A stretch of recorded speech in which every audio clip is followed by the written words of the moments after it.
नमस्कार मित्रांनो. आपण खूप वेळेस ज्यावेळेस निवडणुका जाहीर होतात त्यावेळेस आपण ए-बी फॉर्मबद्दल नक्की ऐकलं असेल.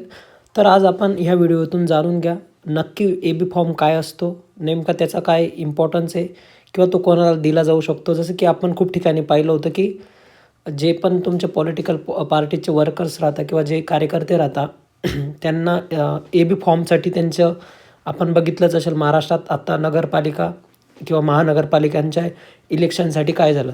तर चला जाणून घेऊया आपण आजच्या या व्हिडिओमधून. बघा मुळात तर त्याचं बॅकग्राऊंड जर बघायला गेलो आपण, तर आपल्याकडे वेगवेगळ्या पॉलिटिकल पार्टीज आहेत. मग त्या काही नॅशनल पार्टीज आहेत, काही स्टेट पार्टीज आहेत, अशा वेगवेगळ्या पॉलिटिकल पार्टीज आहेत. त्याचे क्रायटेरिया वेगळे आहेत. आपण ते कधी एखाद्या वेगळ्या लेक्चरमध्ये बघू.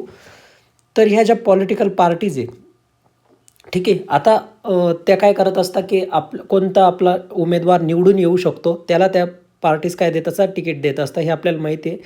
बघा जरी ए-बी फॉर्म नाव एक असलं परंतु ए फॉर्म वेगळा असतो आणि बी फॉर्म वेगळा असतो. त्याला एकत्र करून ए-बी फॉर्म म्हणतात. एक गोष्ट लक्षात ठेवायची आहे. आता याचा मिनिंग काय आहे तो एक लक्षात घ्यायचा आहे की पॉलिटिकल पार्टीने कोणत्या अधिकृत उमेदवाराला जे प्रमाणपत्र दिलेलं असतं, ठीक आहे, तर त्याला काय म्हणायचं आहे, ए-बी फॉर्म म्हणायचं आहे. आता थोडंसं पुढे बघायला गेलो की ज्यावेळेस ए-बी फॉर्म दिला जातो त्यावेळेस आपल्याला एका निवडणूक आयोगाचा एक ऑफिसर असतो, त्याच्याकडे जाऊन आपल्याला ते आपलं जे नामांकन आपल्याला करावं लागतं.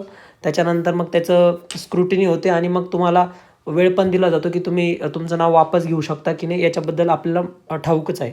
त्याच्यानंतर पुढे बघू. आता ए फॉर्म बघून घेऊ. बघा इथं पिक्चोरियल फॉर्ममध्ये मी दाखवायचा प्रयत्न केला की ए फॉर्म कसा असतो, तर या प्रकारचा असतो. आता हा जो ए फॉर्म आहे हा राजकीय पक्षाच्या मुख्य कार्यालयाकडून निवडणूक अधिकाऱ्याला सादर केला जातो. हा एक डिफरन्स लक्षात ठेवायचा आहे की फॉर्म ए जो राहणार आहे तो आपलं जे पक्षाचं कार्यालय राहणार आहे त्याच्याकडून कोणाला, निवडणूक अधिकाऱ्याला दिला जाणार आहे. याचा उद्देश काय आहे नेमका, की आम्ही ऑथराईज करतोय की हा जो जो एखाद्या व्यक्तीला तिकीट देतोय हा की आमचा पक्षाचाच आहे, ही ऑथॉरिटी तो पक्ष देत असतो. ही गोष्ट लक्षात ठेवायची. मग तिथे त्या जो कॉम्पिटंट ऑथॉरिटी राहते त्याची सिग्नेचर पण असते त्या फॉर्मवर, एक लक्षात ठेवायची. मग आता सही कोणाची राहणार आहे, एक तर राष्ट्रीय अध्यक्ष किंवा प्रदेशाध्यक्ष किंवा सरचिटणीस, ठीक आहे. आपल्याला ठाऊकच असेल की जसं की आपण सपोज BJPचं बघायला गेलो तर नॅशनल प्रेसिडेंट आधी JP नड्डा होते, आता नवीन ठीक आहे. त्याच्यानंतर मग प्रदेशाध्यक्ष जसं की महाराष्ट्राचा विचार करायला गेलो BJPचे तर आज सध्या रवींद्र चव्हाण आहेत. जसं काँग्रेसचा विचार करायला गेलो तर राष्ट्रीय अध्यक्ष मल्लिकार्जुन खडगे, त्याच्यानंतर प्रदेशाध्यक्ष हर्षवर्धन सपकाळ, ठीक आहे, आणि वेगवेगळे सरचिटणीस असतात. मग यांचे सिग्नेचर त्या फॉर्मवर असते. म्हणजे ते ऑथराईज करत असतात एखाद्या व्यक्तीला की तो आमच्या पार्टीकडूनच निवडणूक लढतोय किंवा आमच्या पक्षाचा तो व्यक्ती आहे, त्याच्याकरता फॉर्म ए दिला जातो. त्याचं जर बघायला गेलो तर बघा ह्या टाईपमध्ये तो फॉर्म असतो, त्याच्यावर फॉर्म ए लिहिलेलं असतं, ठीक आहे, आणि हा देत असतो. म्हणजे हा काय करत असतो की एखादा जो व्यक्ती आहे त्याला की पार्टीचाच आहे हे ऑथराईज करत असतो. आता बी फॉर्म काय असतो बघा. बी फॉर्म तर काय आहे, हा तर तुमचा प्रत्येक उमेदवारासाठी दिला जातो. एक गोष्ट लक्षात ठेवायची.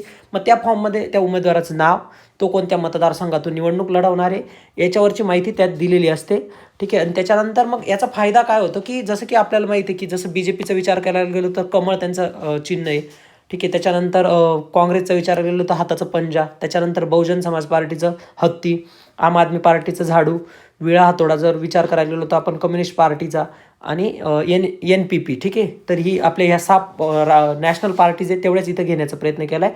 तर जे चिन्ह असतं ते सुद्धा मग त्या जो फॉर्म देतो त्याच्यासोबत जोडलं जातं. ही गोष्ट लक्षात ठेवायची. आणि जर तसं झालं नसेल तर ते जे चिन्ह आहे ते त्या उमेदवाराला मिळत नाही, ही पण गोष्ट लक्षात ठेवायची. म्हणजे फॉर्म ए जो होता तो कोणाकडून दिला जातो, तर डायरेक्ट पॉलिटिकल पार्टीकडून निवडणूक अधिकाऱ्याकडे, आणि फॉर्म बी जो आहे तो त्या व्यक्तीकडे दिला जातो आणि तिथं त्याचं नाव असतं, त्याचा मतदारसंघ असतो आणि निवडणुकीचं चिन्ह, ठीक आहे. आता मग याचं महत्त्व काय आहे, तर महत्त्व जर विचारायला केलं की अधिकृत उमेदवारी भेटते, ते एक लक्षात ठेवायचं. त्याच्यानंतर चिन्हांचं वाटप आणि बंडखोरी रोखणे हा सुद्धा त्याच्या मागचा एक उद्देश असतो. जसे की आपण खूप ठिकाणी आता परवा शेवटचा दिवस होता फॉर्म भरण्याचा, त्याच्यामुळे काही लोकांचं आपण महाराष्ट्रामध्ये खूप ठिकाणी बघितलं असेल की खूप भांडणं पण झाले, त्याच्यानंतर वादविवाद झाले, परंतु ते होत असतं हे लक्षात ठेवायचं असतं. कारण प्रत्येक कार्यकर्त्याला वाटलं की आपल्याला तिकीट भेटलं पाहिजे. त्याच्याकरता हा ए-बी फॉर्मचं खूप सारं महत्त्व आहे, ही पण गोष्ट लक्षात ठेवायची.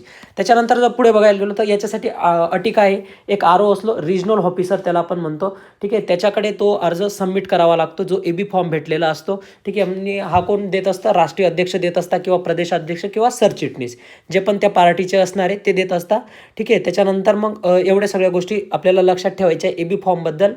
धन्यवाद.